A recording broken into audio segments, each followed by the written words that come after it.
जिस दिन मैं भारत सरकार को ये चेतना देता हूँ, जिस दिन कश्मीरी पंडित जाग जाएगा उस दिन आपको मजबूरी में कहीं ऐसे डिसीजन लेने पड़ेंगे। आज 33 साल से हम गवर्नमेंट को बोलते हैं कश्मीरी पंडित से बात करो, मगर कोई हमारे से बात नहीं कर रहा है। अगर हम लोग ने वहाँ उनका झंडा उठाया होता, अगर हमने उनका साथ दिया होता तो इस वक्त हम वहाँ सेफ होते।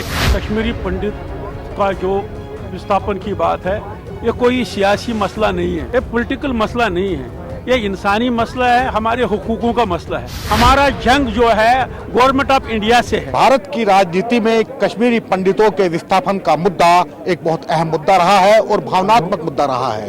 इस मुद्दे को राजनीति का मुद्दा बनाकर उस पर सियासत करने वाले कहां से कहां पहुंच गए, लेकिन कश्मीरी पंडित आज 33 साल बाद भी अपने विस्थापन के दर्द के साथ जंतर मंतर पर बैठे हैं और धरना दे रहे हैं। उनके कहना है कि सरकार उनकी मांगों पर कोई ध्यान नहीं दे रही है। उन्हें 33 साल पहले जिस तरह उन्हें अपना घर बार छोड़कर वहां से भागना पड़ा था, वे आज भी दर-दर की ठोकरें खाने के लिए मजबूर हैं। कश्मीरी पंडितों के नाम पर नफरत की सियासत भी हुई और फिल्में बनाई गई। कौन कहां क्या बन गया ये सबके सामने है, लेकिन दर्द है कश्मीरी पंडितों के विस्थापन का, वो अभी तक खत्म होने का नाम नहीं ले रहा है। यहाँ पर कश्मीरी पंडित मौजूद हैं जो धरना दे रहे हैं।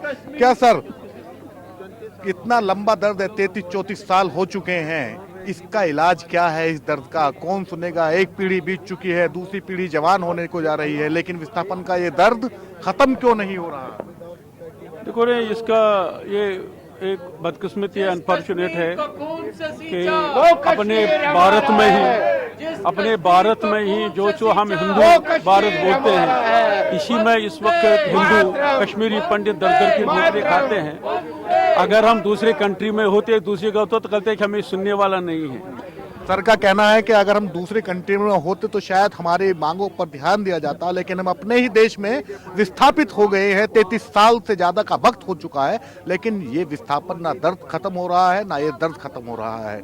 कैसे काम होगा? सरकारें बदलती रही, राजनीति भी होती रही। सर, शायद कश्मीरी पंडित का यही दर्द है कि पहले की जो सरकारें थी उन्होंने भी कोई सुध नहीं ली इस समुदाय का, और आज भी जबकि 8 साल मोदी सरकार को हुए और हमारे को पूर्ण विश्वास था कि ये सरकार जरूर कश्मीरी पंडितों के साथ न्याय करेगी, बट हमें आज बदकिस्मती से ये कहना पड़ रहा है पिछले 8 साल में हमारे साथ कोई न्याय नहीं। और 33 साल से ये दिन हम हर साल यहीं पे ये ऑब्जर्व करते, उन शहीदों को याद करते जिन शहीदों ने अपने प्राण वहां पर उस मातृभूमि में निछावर की, अपनी जमीन के लिए, अपने घरों के लिए जाने दी।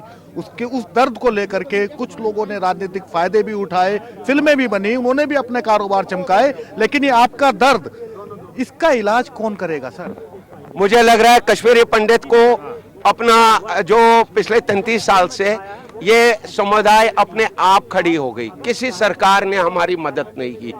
और जिस दिन मैं भारत सरकार को ये चेतना देता हूं कि जिस दिन कश्मीरी पंडित जाग जाएगा उस दिन आपको मजबूरी में कहीं ऐसे डिसीजन लेने पड़ेंगे जिस टाइम आपको ये बोलना पड़ेगा हाँ इनके साथ नरसंहार हुआ है। आज तो मान रही है भारत सरकार, लेकिन उसके लिए न्याय कुछ भी नहीं है, न वो पार्लियामेंट में एक जेनोसाइड बिल ला सकती है। आज पिछले 8 साल से यही मांग है कि हम जेनोसाइड का जो हमारे साथ नरसंहार हुआ है उसके लिए एक बिल जो हमने इनको गवर्नमेंट को है कि एक नरसंहार का एक लॉ जो बनाया जाए, ताकि आने वाले नस्लें, जैसे आज कश्मीर में हुआ कल बंगाल में होगा, कल इसके लिए एक जेनोसाइड बिल की डिमांड है।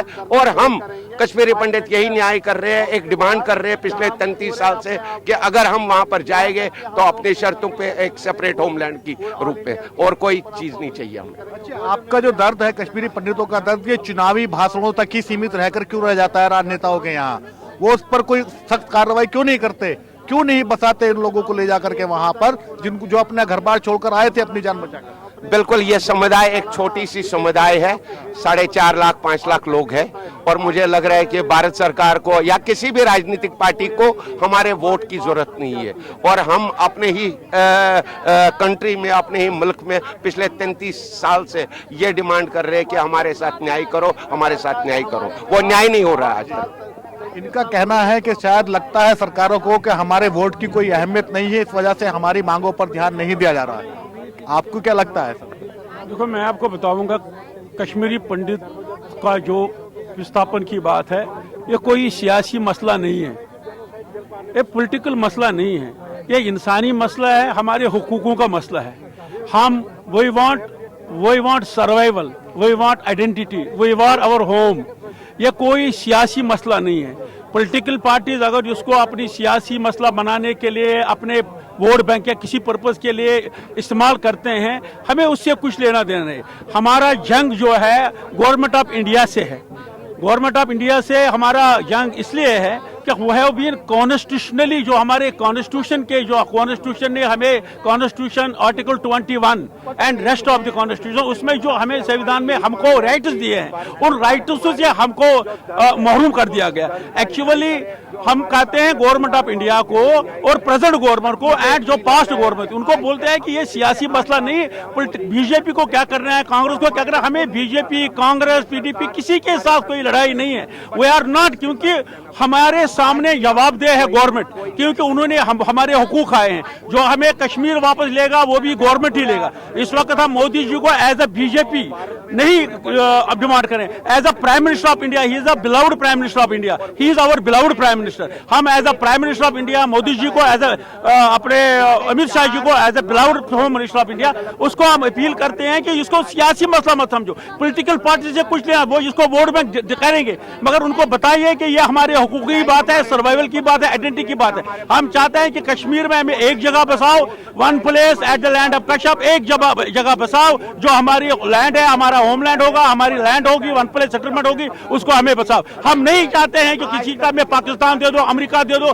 हम कहते हैं कि वहां हिंदुस्तान के कॉन्स्टिट्यूशन का बोलबाला हो, मगर हम चाहते हैं कि हम वहां के जो बिल्कुल मेजॉरिटीज में, वहां पर इतनी बड़ी, वहां दो एक घर, दो घर गांवों में जाकर बसे, क्योंकि हम वहां सेफ नहीं है। खासकर प्रेजेंट जनरेशन में, कि जहां के 30-35 साल से आज का यूथ जो है वो गन कल्चर में पाला गया, और हमारा जो यूथ है वो नेशनलिस्ट कल्चर में पाला गया है। इसलिए नेशनलिस्ट कल्चर में हम अपने बच्चों को वापस लेना चाहते हैं। अगर वो नेशनलिस्ट कल्चर वहां बनाते हैं तो we are ready to take him, our children, our future to that, but not that in a gun culture और इन अ पाकिस्तानी कल्चर। हम गवर्नमेंट ऑफ इंडिया को बोलता है कि इंडिया नहीं सिचुएशन करो, वहां से इंडिया को, अगर आपने 370 उठाया है, जितने भी इंडियंस है, इंडियनों को वहां घर बनाने दो, सबको घर बना दे दो। हिंदू को, कश्मीरी पंडितों को ऑलरेडी जाएंगे, मगर बाकी हिंदू को भी वापस भेज दो। आप क्यों उसको डोमिसाइल लगा रहे हो कि 15 साल के बाद, 4 साल के बाद जाएगा?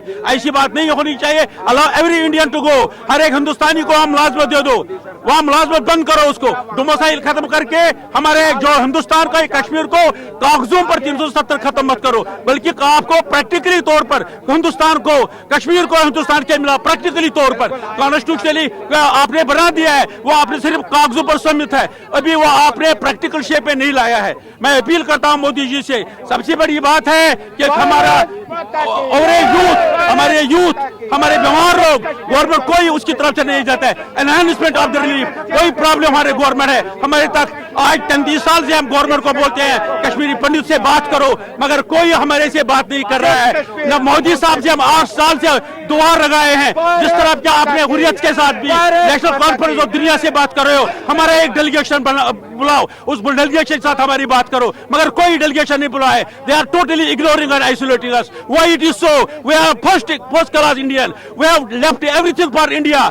वी शुड हैव, ये अगर हम लोग ने वहां उनका झंडा उठाया होता, अगर हमने उनका साथ दिया होता, तो इस वक्त हम वहां सेफ होते, मगर हमने हिंदुस्तान के लिए झंडा उठाया, हिंदुस्तान के लिए हम निकले। हमने सोचा कि हम उनके रह के फैल में नहीं मिलेंगे। हम चाहते हैं कि वहां हिंदुस्तान बने, और हम चाहते हैं वहां हिंदुस्तान रहे, हिंदुस्तानी रहे, मगर हम चाहते हैं कि मोदी जी को, कि जितने भी डिमांड्स है हमारे, खासकर one place settlement, rehabilitation and one place homeland, one place settlement, Kashmir भूमि, इसको पूरा करके जो हमारे यूथ है इस वक्त सड़कों पर, उनका खासकर इस वक्त मैं बताऊंगा, जम्मू में हमारे पीएम पैकेज एम्प्लॉइज है, पीएम पैकेज एम्प्लॉइज बेचारे पिछले 8.5 महीने 9 महीने से एजिटेशन कर रहे हैं। वो सिर्फ कहते हैं कि वहां मिलिटेंट है, सिर्फ वहां मिलिटेंट है, हम नहीं जा पाएंगे।